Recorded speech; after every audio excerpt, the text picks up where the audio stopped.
Mesdames et messieurs, très heureux de vous savoir nombreux devant vos postes téléviseurs en train de suivre ces grands magazines hebdomadaires d'Info Initiative.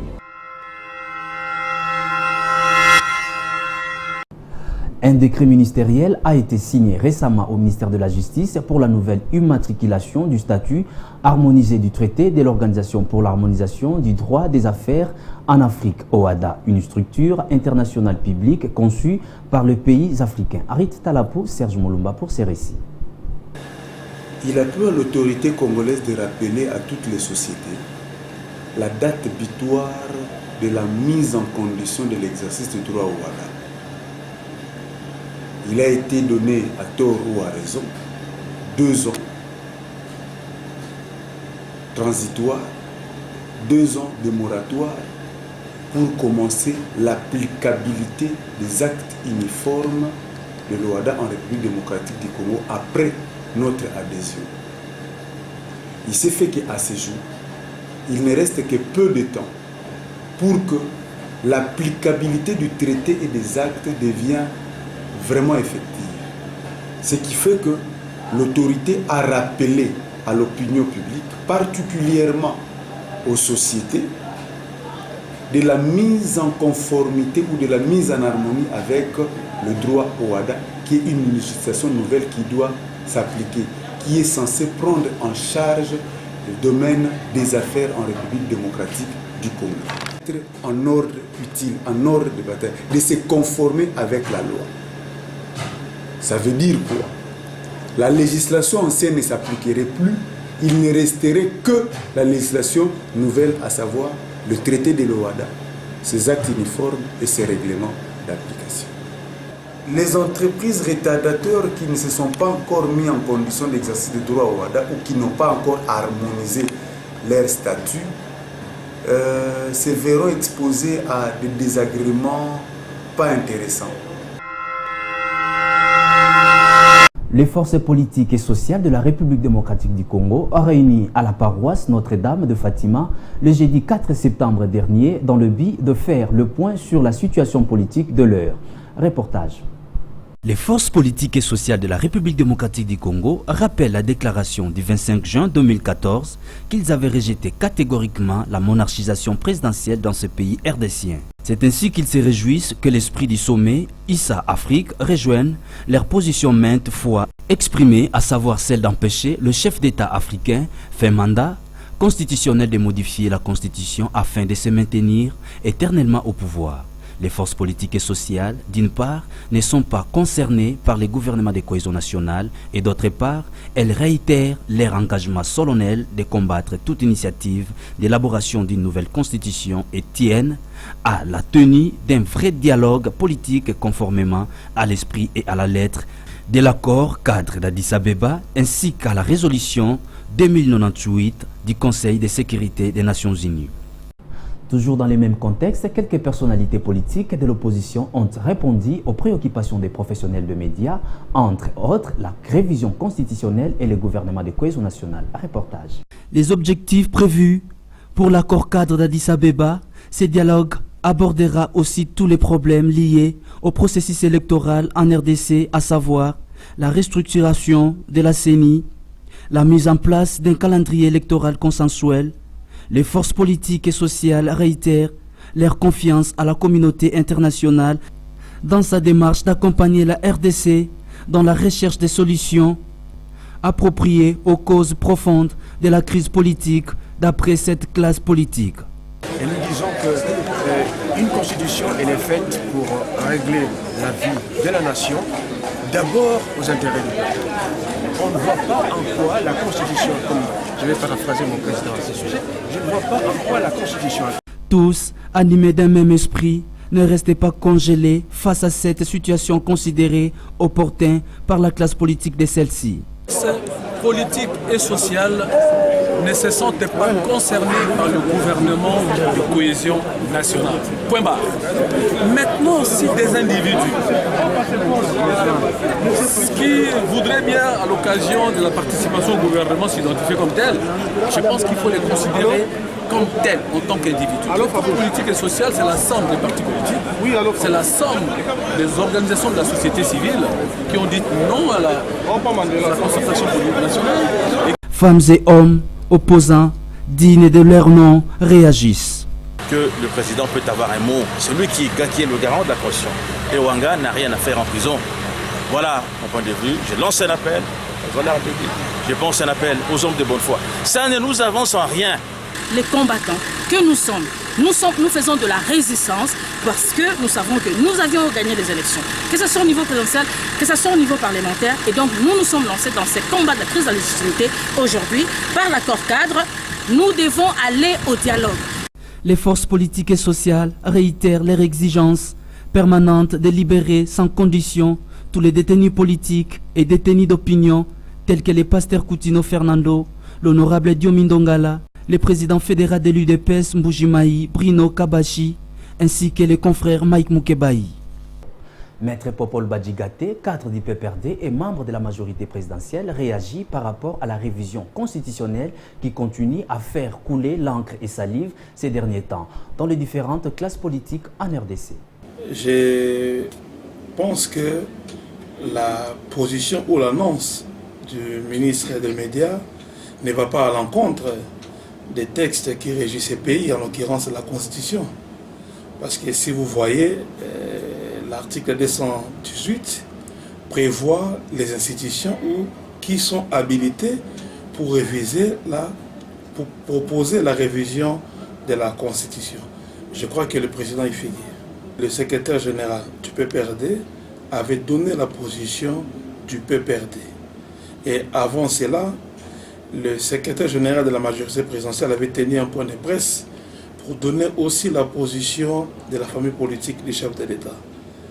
Ce n'est pas sorcier pour le chef de l'État de garantir, de sécuriser ou de penser à un bien à ce qui concerne l'avenir de ces pays. C'est dans ses prérogatives. Et si vous dites que c'est maintenant que nous parlons de cela, non, ça ne vient pas de la famille politique du chef de l'État. Depuis toujours, l'opposition a toujours mis en exergue la question de la révision constitutionnelle. Je crois qu'à son temps, et la raison parce que le chef de l'État estimait que ce n'était pas le moment parce que le peuple congolais attendait un bilan de son mandat. Et cela n'est plus à démontrer parce que ceux qui ont des yeux voient ce que le chef de l'État est en train de réaliser dans ce pays. Pas du tout, c'est la majorité gère, la majorité a le pouvoir, la majorité est en train de gérer le pays. C'est dans le cadre de ses stratégies, c'est dans le cadre de son programme. Réviser la Constitution n'est pas sorcier. Parce que les gens parlent toujours qu'il y a des articles clés où il y a des phrases dans la Constitution qui refusent, n'est-ce pas, de réviser la Constitution. Ou bien il y a certains articles qui sont clés dans la Constitution. Mais madame, on est intellectuel.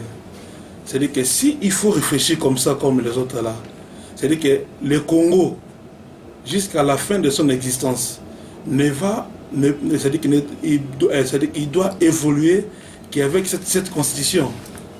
Si dans l'avenir, on aura à modifier la dite constitution ou la changer, sur base de quel principe? Pendant que l'opposition réclame les dialogues selon l'accord cadre d'Addis Abeba, la majorité présidentielle par les canaux de la concertation nationale s'apprête à sortir un gouvernement de cohésion nationale. Le moment est-il favorable? Réponse des maîtres Popol Badjigate dans ses propos. Le gouvernement de cohésion nationale, c'était une recommandation du peuple congolais. Le président de la République, le Kama Joseph Kabila, en avait fait une promesse lors du congrès. Je ne sais pas si vous me comprenez. Si. Et aujourd'hui, je crois qu'il y a quand même des fleurs qu'il faut jeter à ces gouvernements. Ça, vous ne le dites pas. Vous n'organisez jamais des émissions pour dire voilà, on a vu le gouvernement réaliser ceci, on a vu les... Non, non. Et vous êtes peut-être une exception. On ne voit jamais ça. Vous penchez seulement du côté négatif pour le mettre en exergue. Et ce gouvernement, nous pouvons dire que c'est le moment, ça arrive au bon moment ou pas, ça sera au peuple congolais de le dire après la publication de ce gouvernement. Il aura à voir ce dont le chef de l'État va apporter, les nouveaux animateurs de ministères qui vont venir, ce qu'ils feront d'autres, c'est-à-dire que de plus que ce que leurs prédécesseurs, n'est-ce pas, avaient fait. Je crois que s'il faut suivre tout ça, on ne va pas atteindre l'objectif. Vous avez mis en exergue cette question. Le chef de l'État dit c'est pour bientôt, je vous ai entendu, je vous ai compris. À quand le gouvernement de cohésion nationale?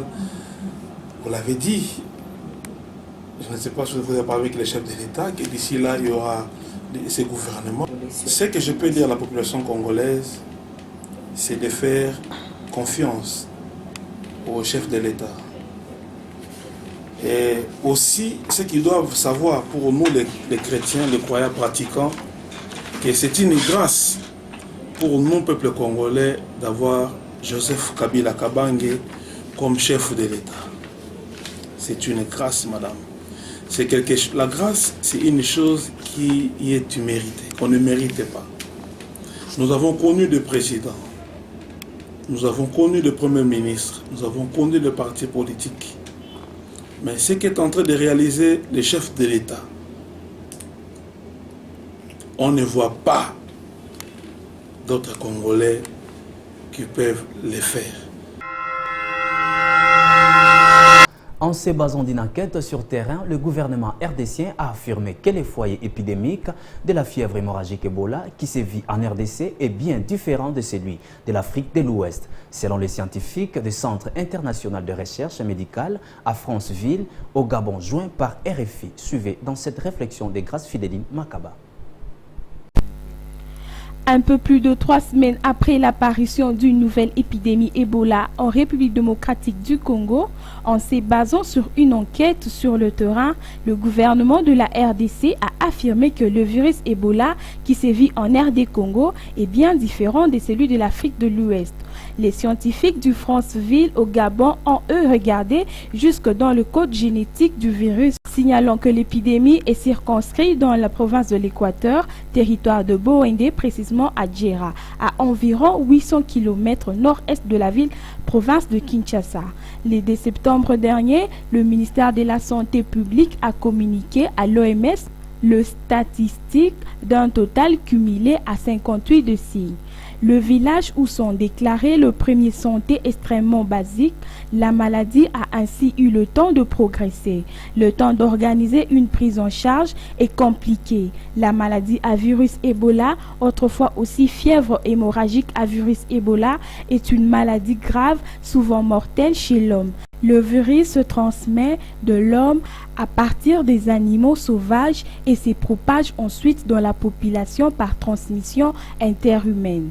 À retenir pour la précaution, l'hygiène de main est l'obligation après les moments critiques, l'hygiène de respiratoire, le port d'un équipement de protection individuelle selon les risques d'éclabousser ou d'autres contacts avec des matières infectées, la sécurité des injections des rites funéraires. La décision prise par les hauts commissariats de réfugiés a servi de rapatrier volontairement les réfugiés angolais vivant en RDC. Un sérieux problème de documents se pose ces derniers temps à l'ambassade de l'Angola. Reportage. Depuis que la République démocratique du Congo a été victime du refoulement brutal de la population vivant en République du Congo, le Haut Commissariat des réfugiés HCR a eu l'idée de rapatrier volontairement les réfugiés angolais vivant en République démocratique du Congo. Cette initiative a enchanté ces expatriés qui réagissent en exprimant la joie de rentrer dans leur pays qui est la République d'Angola. Et par la même occasion, ils ont expliqué les difficultés rencontrées lors de cette démarche. Rapatrier, toi, on a phase de rapatriement. Et bongo, moi, Kokoso et Salami, tout le monde qui est rapatriement, yango et sur moi, Kokoso. Bah, bakenda qui n'a premier convoi, bah, putain, na Kokoso, bazongisi, bazongisi, bamisusu baleki. Bon, puis surtout, tola na toi. Alors que, bah, prenez biso de façon que les documents sont en normalité. Il y a une ambassade pour le contrôle. Pour le contrôle, la vérification amicale. Les diverses causes ont poussé ces derniers à accepter facilement de rentrer dans leur pays, qui est l'Angola, en disant qu'ils seront très à l'aise chez eux qu'ailleurs. Dans un réfugié angolais, né à Kinshasa, grandi à Kin, papa et maman de Bayaka, na Congo, bakimara bitumba kwa. Ma bitumba ti bayobo tabiso na Congo. Bon, moment oyo nga navandi na Congo moment nyonso navandi na Congo na sali nyonso esenganga na yekola musala na sali ba étude na ngai nakomi na besoin normalement ne navandi na Congo awa étude na sali na musala na yekoli na se retrouver nango vraiment te nazo travailler na sala tout mutu asalaka me eyosimba te na yo yoka bandeko na nga ndambo baza na Angola bazobisa ngai ke kuna mboka eza déjà ça va bamisala eza facile nga na préféré nazonga mboka na nga Angola. Les autorités gouvernementales d'Angola, par le biais de l'ambassadeur d'Angola en RDC, prend les choses en main pour dire que le constat fait qu'il y a un nombre élevé de fraudeurs, donc il faut se munir de tous les documents essentiels qui va donner un accès favorable. Malgré ça, ces réfugiés abattus demandent une clémence aux autorités compétentes de leur pays en disant. Pour le gouvernement d'Angola, parce que se fait faire tout sur tout côté en Nabiso. Pour awa, bah tous les basus se peut m'habiter, tout rien se bien. Surtout on andi na mboka na biso. Comprends? Tous on andi na mboka na biso. Ba complication on andi batikande. Est-ce qu'un pays voisin ne peut-il pas être en communion fraternelle avec ses voisins? C'est si calme quand un étranger vivant en République démocratique du Congo rentre dans son pays d'origine, mais pénible pour le sort que nous réservent ces pays voisins. L'année est consacrée au lien entre l'alphabétisation et le développement durable et encore l'alphabétisation qui change la vie et même davantage. C'est le thème qui sera exploité le 8 septembre prochain à l'occasion de la Journée internationale de l'alphabétisation en complicité de l'UNESCO par le canal de sa directrice générale Irina Bokova avec le ministère des Affaires sociales. Suivez dans ce reportage. La Journée internationale d'alphabétisation célébrée le 8 septembre de chaque année. Cette année, le thème est consacré au lien entre l'alphabétisation et le développement durable. La journée sera une occasion de rappeler la simple vérité qui est l'alphabétisation qui change la vie et même davantage, elle en sauve. En tant que linguiste, Selemani nous parle de l'alphabétisation et d'où est venue cette idée. Tout a commencé par le sommet de Dakar en 2000. C'était au moins le 26 avril 2000 que les États se sont rencontrés à Dakar. Plus de 181 États sont rencontrés à Dakar sur le forum mondial de l'éducation.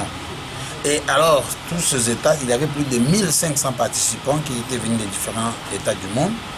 Ce sont autour maintenant du sommet de Dakar que l'on a constaté, autour d'une table ronde, on a constaté qu'il fallait faire au moins des états de lieu sur l'éducation. 130 millions de personnes au monde, surtout des enfants qui étaient analphabètes, contre 888 000 adultes. Pour éviter le taux élevé d'alphabétisme en République démocratique du Congo, le gouvernement congolais, y compris les parents, doivent fournir des efforts pour accompagner les enfants à l'éducation. Il y avait manque d'une éducation de base suffisante. C'est-à-dire dès l'école primaire, c'est d'abord de là qu'est née l'éducation pour tout ce qu'on appelle EPT. C'est-à-dire qu'il fallait maintenant que les gens, sans disparité, c'est-à-dire sans discrimination des races, puissent avoir toutes les chances d'aller à l'école. Et c'est-à-dire à tout un chacun de contribuer à cette lutte parce que c'est une lutte qui interpelle d'abord la famille comme clé du développement, puis maintenant la nation tout en général, et ça doit être un combat fait par chacun. L'alphabétisation, qui est le fait d'apprendre à lire et à écrire à un groupe social qui ignore une écriture, est utile pour l'éducation de nos enfants. Dans le même chapitre, un point de presse s'est tenu ce vendredi 5 septembre dernier dans la salle de réunion du projet de la Banque mondiale organisé par le ministère social et l'UNESCO dans le cadre de la Journée internationale de l'alphabétisation. Suivez. Journée internationale de l'alphabétisation. Le 8 septembre de chaque année, durable. Quelle est la situation de l'alphabétisation et de l'éducation non formelle dans notre pays? De prime abord, vous comprendrez que l'alphabétisation et l'éducation non formelle est un ensemble d'activités qui permettent à des personnes qui n'ont pas eu la chance de pouvoir étudier, d'apprendre à lire, à écrire et à calculer. Mais malheureusement, dans notre pays, en son article 40 stipule que l'éradication de l'analphabétisme est un devoir national pour lequel le gouvernement doit consacrer des programmes spécifiques. C'est pourquoi, conformément à cette constitution, un effort a été déployé par le gouvernement de la République et cet effort se concrétise par les statistiques ci-dessous reprises. En 2001, le taux d'analphabétisme était de 33,3% selon l'enquête mixte. En 2007, ce taux était de 30% pour 14% pour les hommes, soit environ 19 millions de compatriotes qui ne savent ni lire, ni écrire, ni calculer sur une population d'environ 71 millions d'habitants. Ainsi, les programmes mis sur pied par le gouvernement de la République ont largement contribué à la réduction sensible de l'analphabétisme dans notre pays. Il s'agit des programmes ci-après: les rattrapages scolaires, les programmes d'alphabétisation et les programmes d'apprentissage professionnel.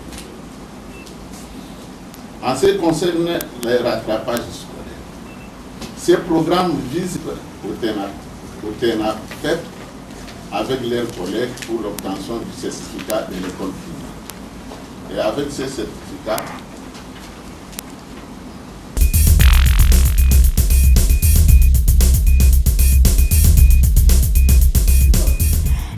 les sigles et les abréviations nationaux ainsi qu'internationaux ne sont plus d'envergure à la population quinoise.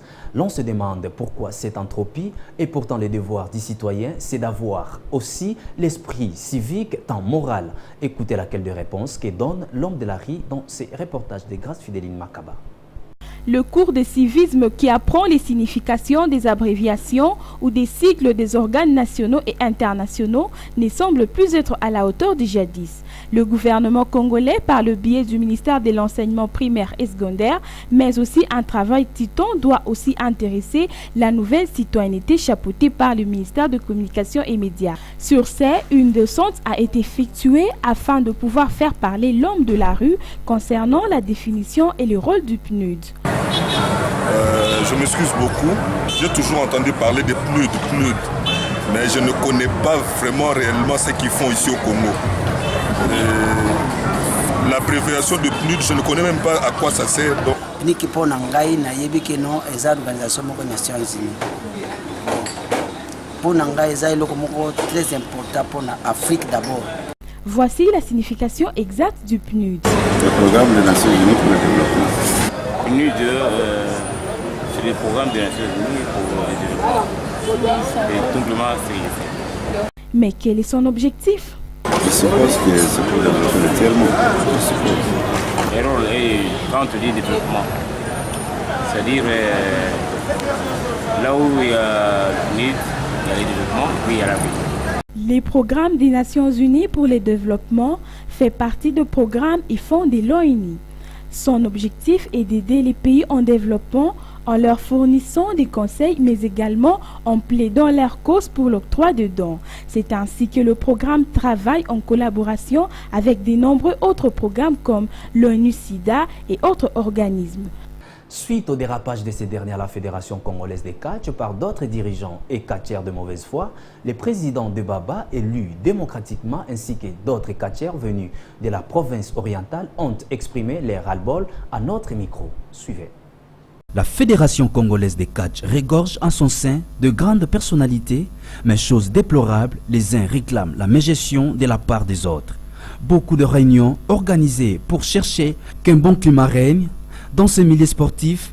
C'est ce qui fait qu'à ce jour, le président de Baba, élu démocratiquement et reconnu au ministère des Sports et Loisirs, a voulu organiser en complicité, bien sûr avec la FECOCA, une ouverture des saisons sportives qui devrait regrouper tous les catcheurs RDCiens dans leurs provinces respectives. Suite au désagrément et incompréhension de ces derniers, police belge, secrétaire général adjoint de cette fédération parle des absences et irrégularités de certains membres du comité directeur. Je ne sais pas s'il m'accuse de tenir le bras du président et signer à côté. Quand j'ai mon titulaire qui n'est pas en action, qu'est-ce qu'il faut? Quand je vais avec le document pour qu'il signe, il ne veut pas signer. La loi le dit. Quel est votre titulaire? Non, c'est Mouchipoulé. Il n'est pas là, on ne le voit pas, on ne connaît même pas sa résidence. Quand je vais chez lui, on ne le trouve pas. Ces catcheurs ont les soucis de ne pas livrer les combats et les désordres à la FECOCA ne les enchantent pas. Bon, tu as qui peut te retirer ma billet, na biso à retour. Dans Mbujimaï. Na outi Mbujimaï, na qui a problème. Mais ça a limité. J'aimerais te retirer ma billet auprès du directeur général, du sport, tout à cause de Mbujimaï. Oui, na kostenga na bakonzi à la prochaine va meka organiser et loko ça la bien et bien dessus sur moi polémique n'est bien diaté au biso doit qui préparer pour ta remporter victoire tous dans la province na biso na autos habillé na zozonga les 7 na Mbujimaï comment tu là qui to bundité bo to kuti ba difficulté belé na kati ya mboka bani mais problème nzate za na makambo ngizala biso tozonga pa na biso. Le président de cette fédération Debaba n'a pas manqué de mots à l'invitation reçue par le secrétaire général Okito ce vendredi dans son bureau au stade de Martyr. Oui, on est venu répondre à l'appel du secrétaire général sur instruction de son Excellence, Monsieur le Ministre. C'était pour une question relative à la mesure que son Excellence, Monsieur le Ministre, avait pris au sujet du festival qu'on allait organiser. Ben, tout marche comme sur des roulettes. Le ministre a eu un rapport qui était erroné. Sur base de ça, il a pris une décision. Ben, on est en train de démarcher pour qu'il puisse revenir un peu sur ça. Le grand problème, c'est que les catcheurs de l'intérieur qu'on a fait venir ici, on les a payé les billets, on a payé leurs hôtels. Il y en a qui sont partis, il y a d'autres qui traînent encore à l'hôtel, mais nous continuons à payer, nous donnons leur pension alimentaire. Les secrets de la réussite dans toutes les disciplines sportives confondues, ce n'est que rien d'autre que la discipline. Le comité directeur de la Fédération congolaise doit respecter le règlement intérieur. C'en est fini pour aujourd'hui, mesdames et messieurs. Si vous avez aimé, dites merci à John Moteba à la réalisation, Rachel Soundia à la supervision et Talapou, chef d'édition. Prenez rendez-vous déjà le dimanche prochain à la même heure sur la même chaîne.